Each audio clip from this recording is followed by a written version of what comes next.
Hi guys, I am Angel and this is my video titled Stop Suicidal Exercise. Alright, and have my precious 14-year-old daughter behind the camera. Angelina, say hi.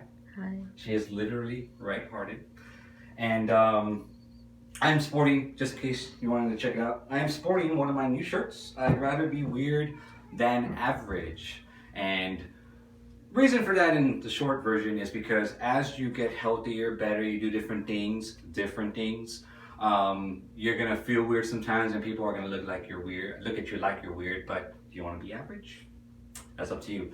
GetBetterAmerica.com is the domain for, Lord willing, my future website for the business called Get Better America, which the mission of that business will be to help people literally get better for as long as possible. All right, and in this video, I'm going to define what I mean by stop suicidal exercise. Strange title, but check it out, okay?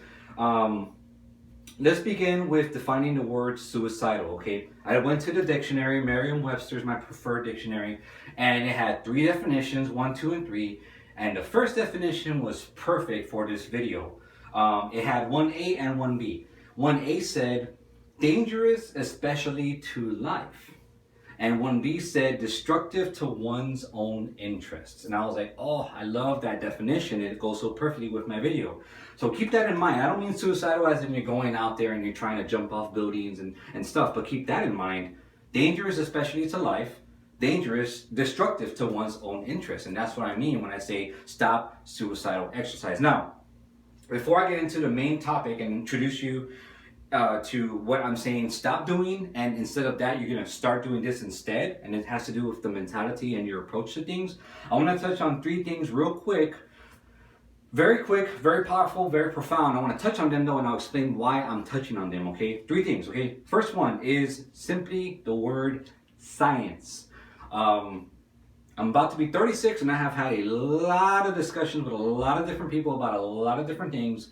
And it amazes me how many people don't really know what science actually is. They think it's a subject, or I heard a science teacher say this, or this science person said that. You know, if you look at the definition of science, it's 3 simple things. And you might love, hopefully you'll love the definition as I love the definition. Science is simply that, whatever, which can be observed, repeated, and should, not always necessarily, but should most of the time make predictions. So it's observable, repeatable, and makes predictions. In other words, bottom line, here's the point of why I'm talking about science. Does it work? Now, some things work for the short term, some things work for the long term. And I want you to think more long-term minded. I'm talking about 2, 3, 4, 5, 10 years, not just something that worked for a month or 2 or whatever. This is not what this business is about. I mean, I'm all about stuff that works, but preferably really works. You know, if it works for longer, it probably is better. Okay, so that's science. Second thing, philosophy. Okay, philosophy, simply the way we think about things, how our logic works. How do we determine whether something is actually true or not? Or is it just opinion? Is it fact? Is it myth? Okay, the reason I'm touching on philosophy is because how you think about all kinds of things, especially your own human body and your mind and your approach to diet and exercise and nutrition and supplementation and training and all that stuff, the way you think about it is going to have a massive effect on your success. And I want you to be successful. So philosophy, how you think about stuff, doesn't necessarily have to be complex, but it does have to be good. So fortunately, philosophy ties right into science. If you're thinking of things in a scientific way, I know this works, or I'm trying this and it is working. All right, then let's keep rolling with it and see how far we can take this puppy, you know? But I don't want bad science and I don't want bad philosophy, okay? Bad science is kind of an oxymoron. There's really no such thing, okay? Last but not least, I'm going to touch on something here real quick, and then I'm going to explain why, okay? Firstly, Angelina, if you can come in here real quick to zoom in on this, okay? This is an exploded drawing of 1 page of an exercise, a piece of exercise equipment I bought about a month ago called a power tower, where you can do some pull-ups and different kinds of exercises, because I really needed a really high pull-up bar because the door one's kind of too short or whatever. But what I wanted you to see here is this is about 180 different pieces, and because of my mechanical background, yes, I used to build race cars, and I have ASC certified in engine performance and automotive performance mechanics and all that stuff as well. Because of my background, I was able to put this thing together pretty much perfectly in about 2 hours. a lot of people may not be able to put this together, and so the company actually sent a whole bunch of different advertisements for you to call somebody and say, hey, I need help putting this together. Maybe they'll come over and maybe charge you $120 to put it together. Okay, but I was able to put this together first time with a couple of tools in 2 hours. Now this is about 180 pieces. You can go ahead and stand back at the door. Now this is about 180 pieces, guys. Okay, from what I understand and from what I've read and from what I've heard, okay, the human body, okay, 1 drop of blood contains about 25,000 blood cells. Each blood cell more complex than a rocket, okay, than a space shuttle. I say that because cells seek life, they know how to self-replicate, and they can heal themselves. All 3 things which a spaceship or space shuttle and a rocket cannot do on their own, okay? So 25,000 blood cells in 1 drop. And my understanding is that the human body has about 100 trillion cells altogether. So muscular system, skeletal system, you have your digestive systems, you have your vision system, you have your, I was gonna say nuclear, your nervous system, you have your digestive systems, you have your immune system, you have all the arthrokinematics, and different types of mechanisms and physics and biomechanics involved into this body. But here's my bottom line. Here's my point, okay? The human body is extremely complex and sophisticated, okay? So, in the humongous medical industry of planet Earth, okay, we know a lot of things about the human body. But, as you can guess, there are a lot of things that we do not know about the human body, okay? So that's my point in touching on the human body. It's extremely complex, and there are things that we do know, and there are things we do not know. That's why I say science is so important, okay? Now, that being said, let's go ahead and touch on what our main topic is going to be.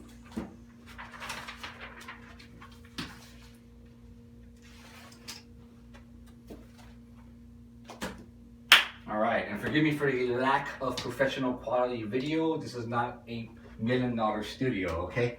But we're gonna work with it, and we're gonna give you some good information that makes some important life changes, okay? This is what we're gonna talk about. This is what I call, okay, I'm not the one who invented this, okay? Though I am the only one who seems to talk about it this way, at least this specifically, okay? But I call this the NPT, aka the narrow path theory, aka the narrow path philosophy, okay? But we'll just call it the NPT, okay? I believe a good teacher, based on what many teachers have told me, will usually tell you what not to do first, or the wrong way to do something first, and then they'll tell you the right things and the truth, and or the correct things and all that stuff. I believe in that. So let's talk about first what we do not know about this narrow path, okay?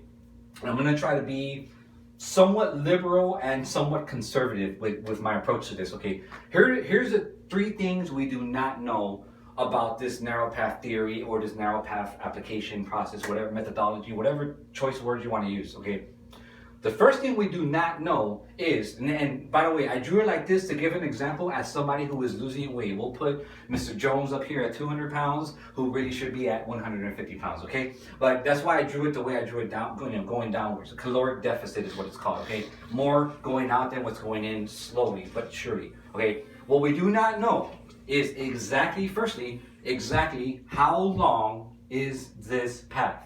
What I can tell you is if you take an average 30-year-old person who's maybe about my height, 5'6" on a good day, 5'7" or 5'8", and they should be around 150. Right now, the way I look, I'm 160 because I'm trying to get, bigger muscles and stuff, so I'm a little heavier than normal, but I did get down to 152. But anyway, if you take him and he wants to go from 200 to 150, and he is healthy and he's got a great program, he's got great resources, a great exercise program, he's got the right personal trainer behind him, and he sees his doctor, and everything is good, is going well. Mr. Jones could probably basically get from 200 to a healthy 150 in about, 50 pounds at about 4 pounds a month, maybe 3 pounds a month, 36 pounds. More or less about a year, give or take, okay? But that's just it. That's what I'm telling you, is we don't know exactly how long it's going to be. It could be 6 months, it could be 18 months, but we don't know precisely how long it's going to be. But on average, 3 to 12 to even 15 or 18 months is what the general population will need to get their weight loss goals. And it's very important to have a realistic approach to that, because otherwise you're going to be stressed out, frustrated, confused, and you're going to hit this wall as you're trying to lose weight, and you're going to end up wasting time. And I'm going to touch on that here in a second, but we don't know exactly how long it is. That's the first thing. Second thing, we do not know exactly how wide it is, okay? Somebody I highly recommend checking out, he has a company called Athlete X. His name is Jeff Cavalier. Okay, I've been using his programs, his supplements, along with the school that I've been going to, National Academy of Sports Medicine, for the past year. Along with both of them together, I've been learning a lot from them. And he recently did a video called Overtraining, what it actually looks like. And he nailed this right here. Well, in essence, the philosophy, he didn't approach it like this, but he nailed the point that I'm trying to make here. What he talked about was, when you cook meat, for example, you have raw meat, okay, straight up raw steak, you have burned steak, and then you have something that's in the middle, okay? He also talked about like tanning. You know, you go tanning, you go in the sun for 5 minutes and you get no tan, unless you're on Venus or something. In that case, you're probably dead. But, you know, he made that point. You can not tan enough, or you can burn yourself, or you could be right in the middle. So this is the middle area, but we don't know exactly how wide it is. And as I touch more on what this actually is, that'll make a lot more sense. But I'm telling you right now, we don't know exactly how wide it is. We just know it's not too narrow. It's not like you're on a tightrope, nor is it like you're on this huge 10-mile wide highway, okay? Secondly, and lastly, the other thing we don't know, it kind of corresponds to how long it is how much of a decline or incline, you know, that this thing is going to be. You know, it's going to be upside down if you're trying to gain weight. In my sense, you're trying to gain healthy weight, but we don't know exactly the you know, at what rate it's going to go down. We also don't know if it's going to go shoom, or, you know, kind of like this here. In my opinion, most things in life, when they're changing, basically do this. They have these humps, they have these ups, and they have these downs. So those are the three things we do not know about this narrow path theory. Okay, now, what do we know about this, and what in the world am I talking about here? Why is there two lines? Okay, check it out. Based on what I've seen and my own experience as well, okay, I tried losing weight for 19 years and I failed miserably, and I got tired of it. Good God Almighty. Finally, in November, I finally got to the lightest I was in 19 years. I was healthier, I was muscular, I didn't just get smaller, and I did it, thank God, thanks to a good program. So now, since then, I've been bulking up without trying to add excess fat. But when most people are trying to lose weight, say Mr. Jones is right here, 200 pounds, he wants to get to 150, okay? I think a lot of people, what they do is they only think of this. They think, okay, I'm up here, and now I must get down here, okay? They probably don't usually think of this here, okay? So why do I have two lines here? What is this path I'm talking about? Here's the issue, okay? Going back to the human body real quick. Based on everything that I have studied about logic, philosophy, epistemology, biomechanics, whatever, the human body, the health profession, what I've heard from doctors, what I've heard from surgeons, what I've heard from chiropractors, and believe me, I have seen a lot of them, and I've talked to a lot of them. And just the way the human body works, and so many things that don't make sense to us naturally, I believe with all my heart and soul and mind that the number one priority of the human body, each and every day and night, all the time, the number one priority is for it to survive, aka for it to live. I believe that the human body's number one priority is to live/survive. Now, that might sound unbelievably simple, but check this out, okay? That right there, if that principle is true, it's going to apply perfectly to this, especially to this bottom line right here, okay? This bottom line is going to represent the human body reacting negatively to overtraining, overstimulus, starvation diets, aka. And this upper line is going to represent not training hard enough or not dieting the correct way, blah, blah, blah. But let me give you a perfect example, okay? And this is where the title, Stop Suicidal Exercise, comes into play, okay? Let's say Mr. Jones is 200 pounds. And Mr. Jones is like, okay, I understand what a caloric deficit is. I understand that if I burn more calories based on the first law of thermodynamics, which I'm going to touch on at the end of this video. Okay, but based on that law of physics, if I am burning more calories than I'm taking in, then it is going to be literally physically impossible for me to not lose weight. So what does Mr. Jones do? Mr. Jones decides, I'm going to do a ton of exercise. and I'm going to, you know, cut down my diet tremendously. Okay, so what happens? Okay, he starts down the path. He's basically in a starvation mode. I know that sounds like a crazy word, but it's true. He's in a starvation mode, and after a certain amount of time, could be as soon as a week, it could be as long as a couple months. But at some point, he is going to hit this wall so hard that his body's gonna say like, whoa, whoa, whoa, whoa, whoa, what are you doing to us? Okay, is this really necessary? I don't think it is. You're taking away our body fat, you're taking away our muscle or whatever, you're burning up all of our resources that we need to live. No, I don't think so. And your body's going to fight back and it's gonna push hard back in this direction. Mr. Jones is going to end up either overeating, sleeping way too long, not being able to do his exercise anymore, and he's going to wonder, what in the world's going on? I was doing so well, I had started losing all this weight, 10 pounds in a week or whatever, and now it's like, boom, now I feel like crap, can't seem to do anything. What just happened? Mr. Jones probably doesn't understand and realize that he just put his body into starvation mode, okay? Let me try to tell you something that'll help this make a lot more sense, okay? 200 pounds, 150 pounds. Okay, let's say Mr. Jones is over here and Mr. Jackson is over here, okay? Mr. Jones and Mr. Jackson are average, healthy 30-year-olds, and for whatever reason, okay, I'm just making this up, but check it out. Follow along, okay?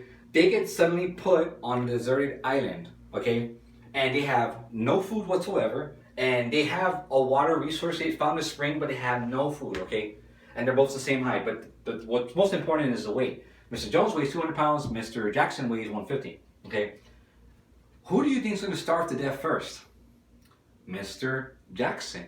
Why? Because Mr. Jones has 50 pounds more food on him than Mr. Jackson does. As you starve to death, literally, your body starts to eat away at muscle. Your body starts to eat away at fat, and once it can't really do that anymore, it starts to eat away at its bones, its organs, and literally, I know this sounds gross, but your body will eat its brains right before you literally starve to death. It is a horrific thing, but this is what is literally happening. This is called starvation. So when Mr. Jones, who has packed on a whole bunch of weight because the body knows, hey, the more weight we have, the longer we can survive, and we don't want to die because the body keeps trying to survive and live.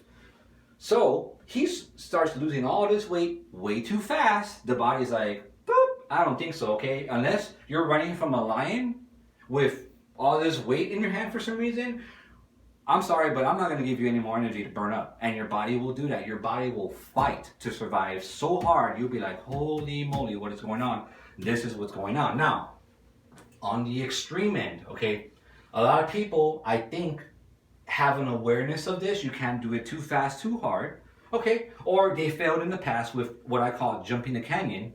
And so they end up on the other side. So what's happening on the other side?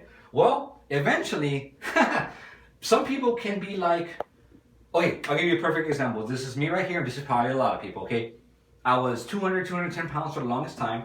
And then I started deciding to walk a mile a day. Just 1 mile a day walking. So that's 7 miles a week. After about a month, I'm like, oh yeah, I am walking 28 miles a month, which is 28 more miles a month than I used to walk. So, man, I must be burning all these calories and I must be losing all this weight.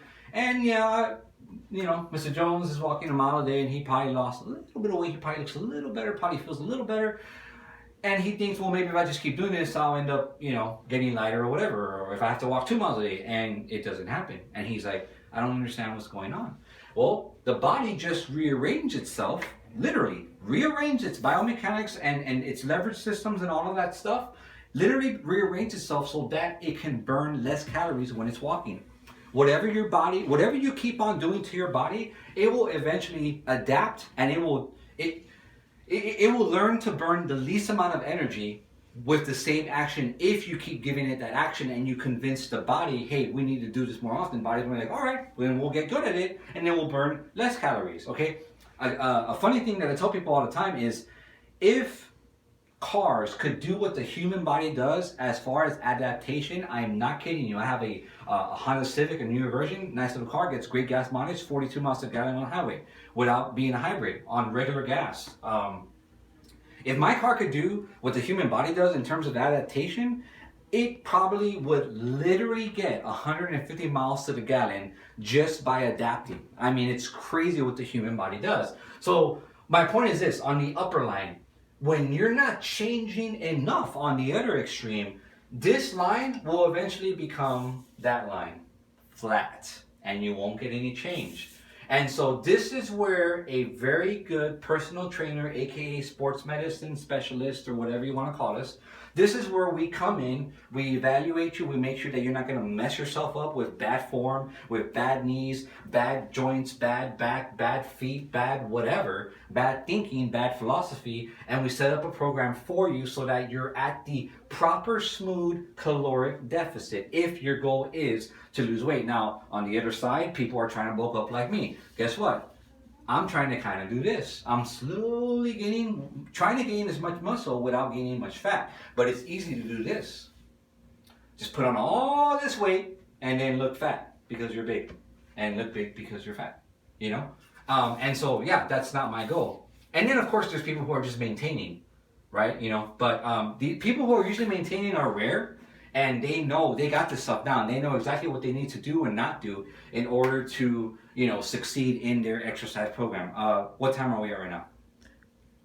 21. 21 minutes? Okay, awesome. I asked my daughter that because I wanted to keep this video as much under 30 minutes as possible. Okay, so yeah, so I'm about to wrap this video up. I wanted to touch on one more quick thing. Something that I mentioned earlier, and I promise you, and I say that with a smile, I'm not trying to say this to show off. It's just very good information to know because then you get to understand, you know, how things work. And by the way, yes, I realize I'm throwing a lot of information at you. In my experience in talking with people, a lot of people tend to be a little bit more like me in that they just want the bottom line. What's the simple version? What do I do? What don't I do? I don't need to understand it. Other people, they want an understanding of it and they get frustrated so much when things don't make sense. So my approach to trying to teach people is I try to literally do both. Okay, let's give them the big complex version and then let's summarize it.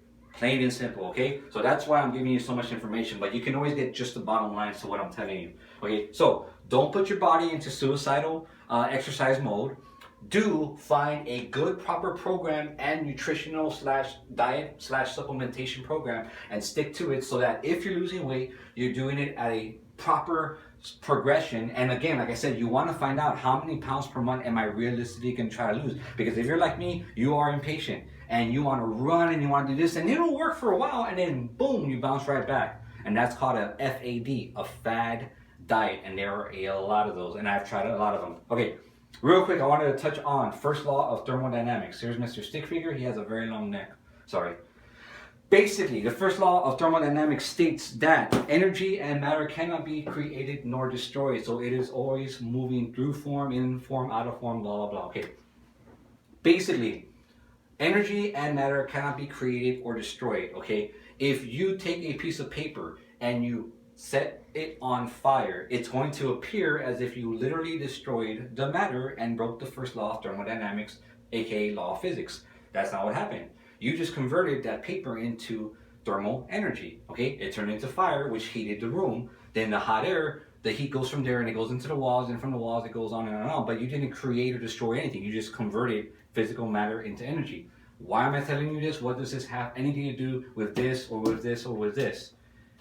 Whatever goes into the human mouth, the body, if you're healthy, the body's going to use it some way, shape, or form. And that's where the word calories come into play. It's the same thing as watts and the same thing as horsepower. It is a measure, it is a unit of measure, okay? But whatever goes into this human being's mouth, if it doesn't turn into waste, it's going to turn into fat or muscle or energy in the form of thermal energy, in the form of heat, or even perspiration, sweat, urine, all that stuff or whatever. But whatever goes in here, you've heard the saying, you are what you eat. That is basically true. If you eat a lot, you're gonna be a lot, unless you're burning a lot. If you eat crap, you're gonna be crap. If you eat healthy, you're probably gonna eat healthy, but you really literally are what you eat. And by the way, while I'm touching on that very quickly, let me let you know that the same thing applies to diet and supplementation and nutrition. When you start to change your diet and you find the right diet that works for you, if you can change your entire diet into a mega nutritious Olympian style diet, as I like to call it, and you can stick to it, great. I think most people will not be able to do that. So what I recommend is slowly changing your diet by a meal or two a day over the course of about a month or so that your body turns and adapts into it. Your digestive system is going to pick up the changes and it's going to, it's going to reestablish new protocols and methods for for most effectively using all the nutrients that you're putting in it. But if you throw all this new stuff into this body, it might freak out and be like, oh, what's going on here? Or we're going to keep this diet or not. It's going to try, again, it's going to try to survive. Okay, but whatever goes into your body, it's going to use. So if you're putting too much in there and you're not burning enough, it's going to store it as fat. Unless you're working out very heavily, it's probably going to store it as fat. Fat is easier to store. It's lighter. It doesn't require a lot of energy to store. It doesn't require a lot of nutrients. Muscle, on the other hand, that's a whole different story. Just by sitting there, your muscle is burning calories. If you have Mr. Jones, and let's say you have two Mr. Jones, they're both 200 pounds. Mr. Jones, Mr. Jackson, but they're both 200 pounds. 200-pound Mr. Jones over here is kind of fat. 200-pound Mr. Jackson over here looks like The Rock. He's muscular. Okay, when these guys are just sitting down, Mr. Jackson is literally going to be burning more calories than this guy just because he has more muscle. And your body knows this. It creates the muscle for crying out loud. And it knows that it takes a tremendous, it knows that it takes a tremendous amount of energy in order to do that. So anyway, I'm going to wrap this video up. What are we at now? 25. 25 minutes, all right, awesome. I'm going to wrap this video up now. And then I'm going to make a couple more videos over the next couple of months. But I hope this information was very useful to you. And again, I tell you, use science. Find out what the truth is, find out if it works, and find out if you can keep using it, especially, preferably, for life. Thank you for watching. God bless you all. Cut.